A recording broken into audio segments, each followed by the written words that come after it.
Well, thank you and good morning.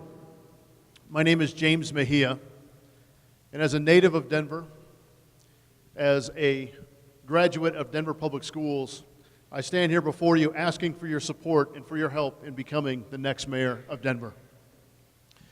You know, when I think back about the long path it's been for my family, I think of my mother growing up in northern Colorado, starting at the age of 5, picking beets every day after school and during the summers to earn money for the family, and not the kind of money that puts extra money in your pocket to go to the movies or have fun, but the kind of job that actually puts food on the table.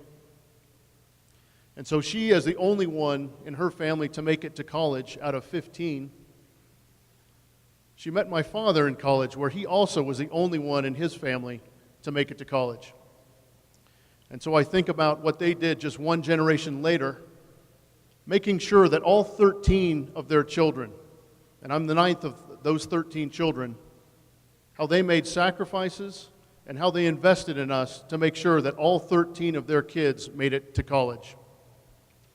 And I think now about us as a city and our need to make sacrifices, but also investment. So yes, we need to balance budgets, and yes, we need to do job creation, but we also need to look ahead.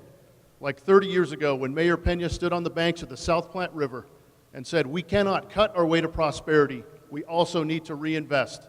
And so I'm asking for your help today to not only make those sacrifices, but reinvest in this city that we call home. My name is James Mejia, and I ask for your support. Thank you.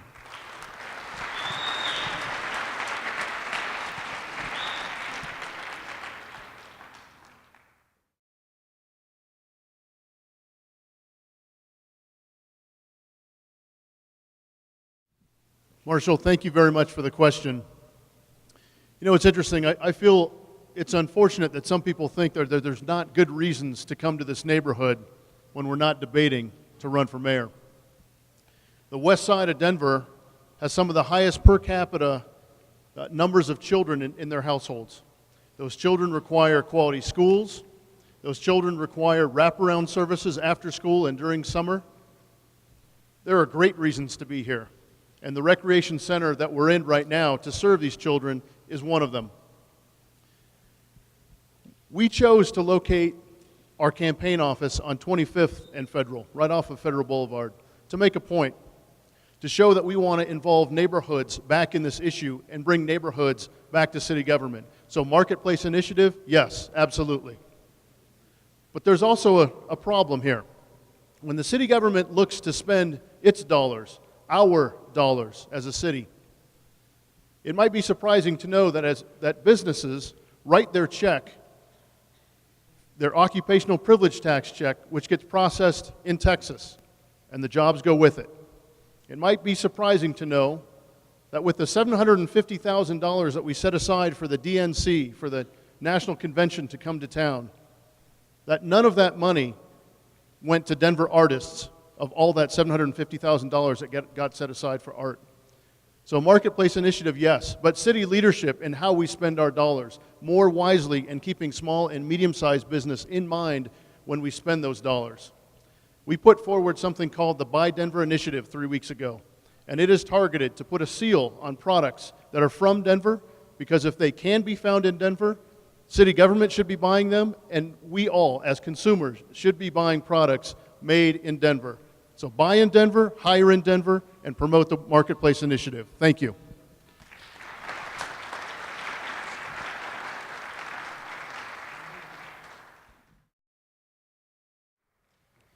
Well, thank you. You know, I think the best way to see a neighborhood is by foot. And so, since inception, since the start of the Colfax Marathon, which usually goes the length of Colfax, including the western part that you're referring to, I've run every year the Colfax Marathon, and plan to do it again during a runoff in the month of May. So we'll see you out there on Colfax. You know, it's interesting when you're out there and you get a close-up view. I think we've done half the job very well. And the rezoning, the Main Street zoning, I think was done appropriately to create density right along the edge of the street. But the other part that we haven't done yet is include neighborhoods in the enterprise zone. which I think is also important. Zoning is important, but the other half is financial incentive. And so including West Colfax in an enterprise zone, I think, is our next step. In terms of St. Anthony, we only need to look at 9th and Colorado, where University Hospital left and nothing's been done on the site so far. We cannot afford to let that happen on the St. Anthony site. Now is the time to plan. Now is the time to put in place the master plan for what the community is to look like. I have already talked with the Archbishop, Archbishop Chaput, about the property and what the vision is for the Archdiocese and for St. Anthony's to move forward. They're optimistic, but what clearly has not happened is getting neighbors at the table to help in the planning process. So enterprise zone, getting neighbors to the table, and having a conversation about a mixed-use, mixed-income neighborhood that can be one of the brightest neighborhoods along Sloan's Lake and bordering Colfax. Thank you.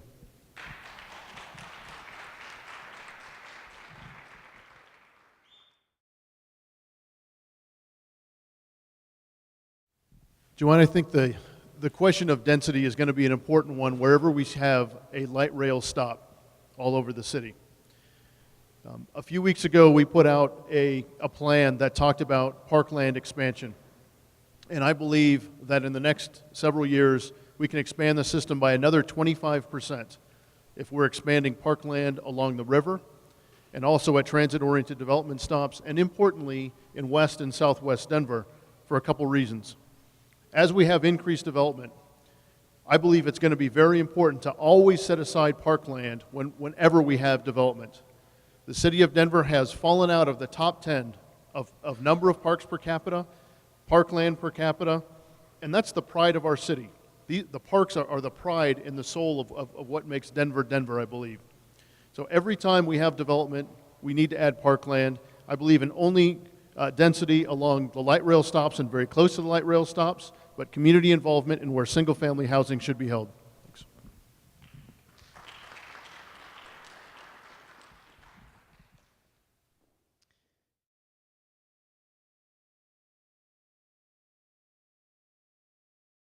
Well, Rose, thank you for the question. It's been a pleasure being at the Red Ribbon Powwow on numerous occasions. It's been a pleasure helping to create the Indian Focus schools at East High School and at Brown Elementary. But the thing that I find most important is our work with the Denver Indian Center through the Denver Preschool Program. And as the founding CEO of the Denver Preschool Program, we have helped 15,000 families over the last 3 years with $23 million to help them achieve a high-quality preschool education to get them ready for their kindergarten years and their entire K-12 experience. It's that kind of experience where 80% of brain development is occurring before the age of 5.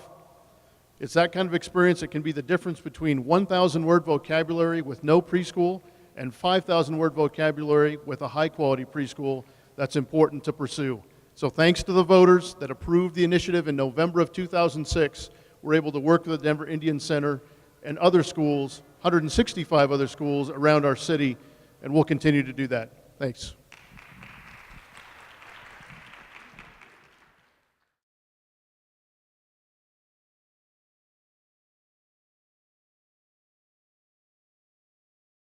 Jan Marie, thank you. I think whenever we look at job creation, I go back to the city showing leadership in how we spend our own dollars.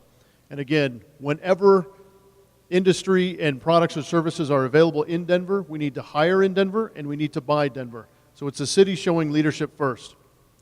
Secondly, I believe in the Buy Denver initiative that I talked about, where a city seal can be the guide to us as consumers and buyers of products, that whenever we buy something with that seal on it, we know that we are supporting Denver firms. And when we do support those firms, we know that we're creating jobs here at home. And finally, I'm a big believer that whenever we look at job creation, it's important that in the city process with RFPs, there's a premium and extra points for being located in Denver, and there's a premium for hiring firms that hire Denver employees. Thanks.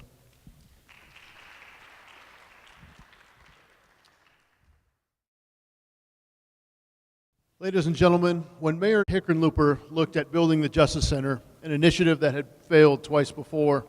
He recruited me to take that on. Now, we got a unanimous vote to put that on the ballot by many of the council members that are here today, and very thankful for that. We got a positive vote from the Golden Triangle Neighborhood Association because we worked very closely and brought them to the table. My team brought that project in on time and on budget, and as project manager, I'm very proud of the relationships between the private sector, the neighborhood, and city employees to get that done. This job is about electing the next CEO of the City and County of Denver, and I submit that I'm the only one with project manager experience, cabinet-level managerial experience, and the ability to balance his budget, having been at that table with the mayor the last time we were in difficult economic situations. My name is James Mejia, and I ask for your support to be the next mayor of Denver. Thank you.